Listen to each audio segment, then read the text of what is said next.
Hey there, I'm Kelly Sinkowski, and today we're turning the spotlight on a recent Virginia redistricting vote that our voter can go and vote on right now.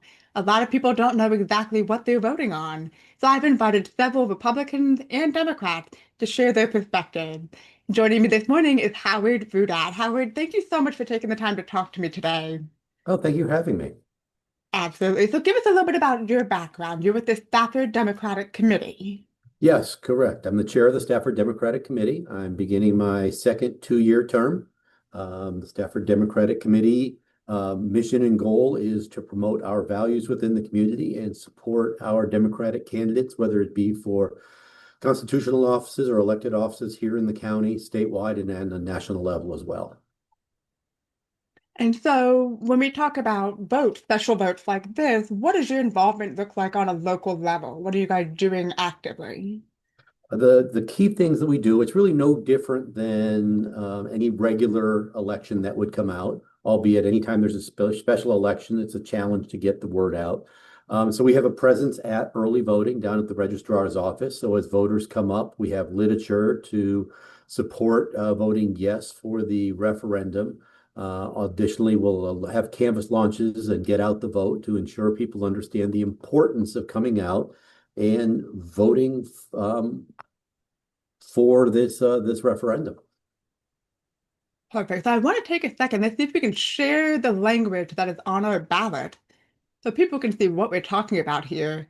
The ballot question is, should the Constitution of Virginia be amended to allow the General Assembly to temporarily adopt new congressional districts to restore fairness in the upcoming election, while ensuring Virginia's standard redistricting process resumes for all future redistricting after the 2030 consensus. So that's a lot of words up there. Yes, it is. Yes, it is. Although for the General Assembly, it is actually pretty straightforward. Unfortunately, or I mean, but there's a lot of information packaged in there that a voter really needs to understand. So when we talk about the concept of a fair map, what does that actually mean to you? I think what we're looking at here when we're saying fairness, because we have to go back to what really started all this. July 15th, President Trump let it be known that he wanted Texas to redistrict in order to get five additional Republican seats in Congress. We think this harkens back to his first term, when in the midterms, the Democrats picked up 40 seats and took the majority of the House, and he felt stymied a lot of the things that he wanted to get done in his first term. So rather than face the midterm elections, allowing the current redistricting or the current district lines to stand, he reached out to Texas, Missouri, North Carolina, Ohio, and asked all of them to look at redistricting to give him the extra seats should the voters not support, which is very common in a midterm, regardless of who holds the White House. Midterm elections is usually that time that voters express their either disapproval or approval through the ballot at the midterm. So he didn't want to take that chance. So that's what brought the redistricting to the forefront here.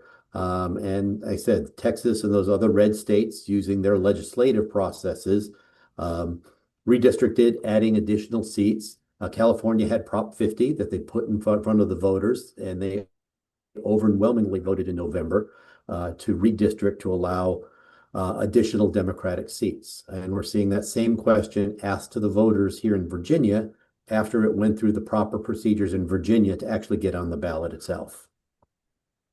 So, I mean, you brought up the national things that are happening where we are seeing this in other states. So I guess the question is, when one state redraws their maps in a way to benefit one party, do you think it creates a pressure for other states to sort of respond in the same way to either balance or support that? Is this part of a broader trend that we're going to keep seeing?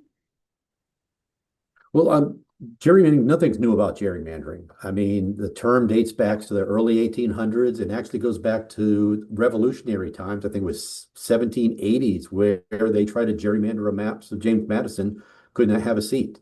So nothing new, but I would say that it normally follows the 10-year census process, which is the way it's supposed to. Every 10 years, we count everyone in the United States. Um, We look at how populations have shifted. We draw district boundaries and for representation for the 435 members of the House of Representatives. Now, you can look to the New England states that tend to be blue, and you can look at their district lines and see they favor the Democrats, just as you can look at red states like Texas and other ones and see they draw Yeah. lines that favor the Republican candidates. It tends to be done following the census, not, here we are 5 years away from the census, and these lines are being redrawn. So the redistricting, gerrymandering, those kind of things, whether, not what we would hope the way they would happen, normally happen on a cyclic basis in line with the census and not offline what we're seeing right now. So I guess then there's the question there because a lot of voters believe that both of the parties, Republicans and Democrats, will take a position on redistricting based on what's going to benefit their party politically. How do we respond to that? Is it just a way of life, or is there something we should be considering with this? Well, I think if you went back to 2010 in Virginia, when the Republicans had the trifecta, they redrew the map and what the U.S. Supreme Court called the most gerrymandered method possible. That almost the entire state was red except for one little blue spot, and it went all the way to the Supreme Court, and they found what they wanted to do for redistricting was unconstitutional, and it went back and they forced the redistricting, and which led to the independent commission that Virginia currently uses for drawing its maps. That's fine. I mean, it's definitely been something we see on a regular basis, these proposals to redistrict things. So what are you hearing on a local level right now? What are you hearing from voters and people who are actively involved in the committee? Um, Confusion, and I think some of it is purposeful. There are some people that feel that it may change local elections and change the districts within Stafford, which it will not. Others feel that it may change the delegate races, our current breakdown of our delegate 64th, 65th, 23rd are the main that affect Stafford County, and it will not. It's only for the congressional districts themselves. And people will say that, well, if we do this, we have a 6-5 split right now, Democrat, Republican within the state. And they're saying that's the way it should be, because if you go to the 10-1, which is the proposed map that would give Democrats the potential to win 10 seats. And like we said, it's only the potential because candidates still have to get out their campaign. They still have to be voted in. So these are the things that still have to take a place. Nothing is guaranteed. And one would argue that the 6-5, the five Republicans are not representing Virginia right now. We know as this administration came in with Doge and made the cuts, they inordinately affected our local community here due to the number of government employees and contractors we have. Yet the five Republican congressmen continued to either vote with the Trump administration or block votes from coming to before Congress. So Congress was really cut out and not doing their job. So I would say that those representatives have not been representing you to this point right now and falling in line with the administration, whether it be out of fear of retribution or they actually believe that this is the way the country should go. So I think that argument kind of rings hollow. So what do you think something voters may misunderstand or that they should know about this redistricting proposal? Because I'm just showing the images that when you see the proposed changes, you really are changing a lot of blue to a lot of red.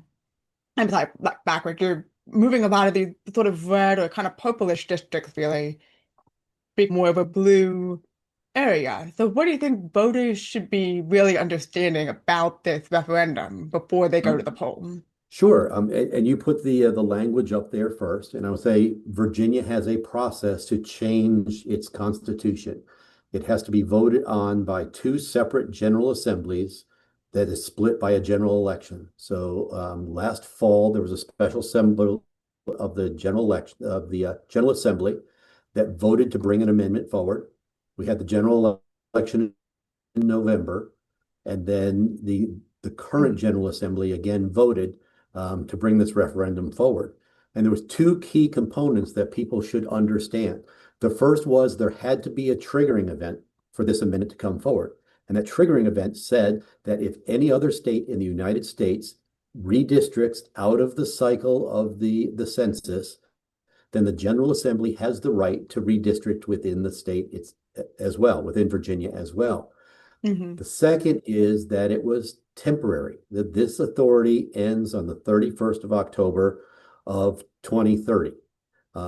And people would say, well, they're going to extend it. Well, the only way they could extend it is we would have to go back to the original way. Two separate general assemblies would have to vote for it with a Right. general election in between. So those are the key things to understand. And when they say, when we say fair elections, we're talking again about on the national level that the 435 members of Congress are voting appropriately according to the needs of their constituents. And also, I think one of the other key things I hear locally that for people that are against the amendment will say, well, these redistricting lines put, Fairfax, in the driver's seat within both because Stafford will be divided between CD1 and CD8, and Fairfax will have the majority of both of those. But the counter argument to that is that, currently Stafford is completely part of CD7. Prince William County has a far larger piece of CD7 than Stafford County. Um, and to think that our representative is going to only support Prince William and not look at the needs of Stafford County, I think is a disservice to Congressman Vindman, because truth in fact, in I think that the election in I think one of the other things 2024, people have expressed with supporting this is the idea that when you expand districts, essentially, you're going to create more competition at the primary level as well. So yes, the no, people who are running absolutely. will have a broader area that they need to get out and canvass and recognize and interact with beyond just Yes. Right, because you look competition. at Congressman Don Beyer. Previously, his congressional district was all within the Beltway, and now it goes all the way down to the neck. So it is a larger area. So more constituents, more broad concerns. I think because if your district was within the Beltway, obviously Northern Virginia and Northern Virginia problems are your focus. And we know the further you get away from Nova, those needs and change. So they do have to be more open to supporting a broader base. Do you think that is something that our congressman can balance the needs of considering your more rural population with, like you said, the Beltway population? Is it doable to represent that wider range effectively? I do. I think if you look at it and you look at some of the recent things that Congressman Vindman has done in CD7, it has not just been for the support of the Northern. When you look the fact that he just brought down the funds for Stafford County for new radios for the sheriffs. He went down to Spotsylvania County and did things. He's been in the Piedmont. So he really understands and is doing what we would expect of any elected official, and that is to listen to everybody. I know as Abigail Spanberger, when she was our representative, would go to Louisa in a deep red part of her district and said, that I represent all of you and I represent all of your needs. You might not have voted for me, but I'm here to represent you. And I think that is the hope that we want in every elected official, that regardless of party, place, affiliation, that they're here for the betterment of their constituents. Well, Howard, I appreciate your taking the time to talk to me about this referendum and hopefully explaining more perspective on it for all of our voters in Virginia. So I want to thank you for just popping into the spotlight with me today. And for all of our viewers, please stay tuned because we should have more interviews coming up. Great. Take Thanks, care and have Kelly. a great day. Thank you.